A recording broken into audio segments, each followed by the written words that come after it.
Governo lança fatuk da huluk ba esquema irrigação e posto administrativo Watu Carbau, nune bele hasai produção hare e futuro. Sábado semana Ministro Planeamento e Investimento Estratégico Gastão Souza ao lançamento fatuk da huluk ba construção esquema irrigação e irabere suco irabin de cima posto administrativo Watu Carbau município Viqueque onde facilita agricultor sira halonatar no bele hasai produção hare. Gastão Souza hatete construção ba sistema irrigação irabere se facilita agricultor sira husi município rua anesan lauten no Viqueque liu e posto administrativo Iliomar no Watu Carbau. Também o lançamento, a tal construção do sistema de irrigação Irabere, deve se beneficiar o município Rua, o município Lauten ou o município Viqueque e a Monta Irabere. Hoje, tinha diretor-geral explica até no Baita, desenho halo que é de 2015. Tanto, minha 10 anos e tal, não? A neve anunciamos estuda para tuir lolos motanen lalau. Motira verita tene, tarita você ne coto ne ponte ne ba. Tamo sama la usa até agora. Ne tamba motaira quando uda mais ne ninha caudal ne forte teves. Tanto aí também do lançamento para sistema de irrigação se bem anesconhau dia se beneficia para o município de Rua. Ele é posto administrativo, ele é um posto administrativo Watu Carbau. Onde hectares área posto administrativo Ruane mais de 700 e tal hectares.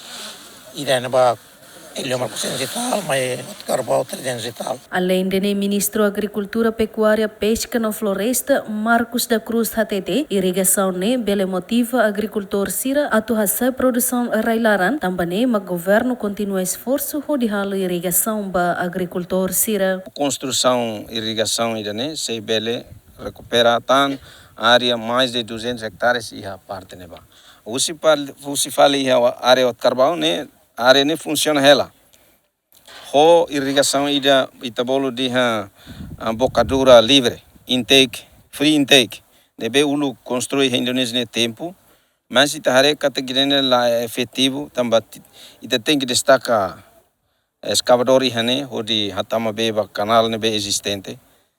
Nema ka ita precisa halo irrigação ne. Para ita bloqueia ka ita tau barragem atau hasan nível B, né, para depois bele canaliza B vai a parte ruane hoto. Depois de construção irrigação idane ita bele motiva itania agricultor sira bele halonatar barak liutan liu a parte ia iliomarnia. E a parte ruane ema badinas hoto, emane be badinas, emane be hakarakato serviço. Governo ninia papel maka buka cria condição para depois ser bele halau serviço. Agricultor sira agradece ao governo também bele hadiah na irrigação, onde bele oferece beba natar também durante natar barak mak abandonado hela. Awanoin uin tamai Ministro Agricultura mai lança peletakan bat pertama ini awanoin ami komunidade Iliomar ami kontinlos durante ami hein hela. Ami hein mas uin loron maka implementane ami kontinlos tambah mai halo irrigação di akarik ami komunidade Iliomar bele saya produção e bele ami halo kuda modo kuda hare buat sut nebe maka persisa bene ami bele serviço para retan resultado dia. Natar nain am senti contente tambah na ira husi governo at mai letak pat pertama am senti contente. Mai be ami laten ke tina hira makaramata mungkin am irana mak ko aten be am senti triste bane tinan maina am penghalai natar tambah irrigação durante amnya natar memang amnya natar estimado mai be durante tina hira ona am nunca usa ne be na hira hanoi governo hanoi dia be atau harga ona irrigação, am sinto contente. Esquema irrigação no bema governo construi e Iraberene, responsável husi companhia internacional Sico Contraction, ao montante dólar americano milhão sanulu resin, ou construção ne duração tempo tinan rua. Equipa cobertura GMN.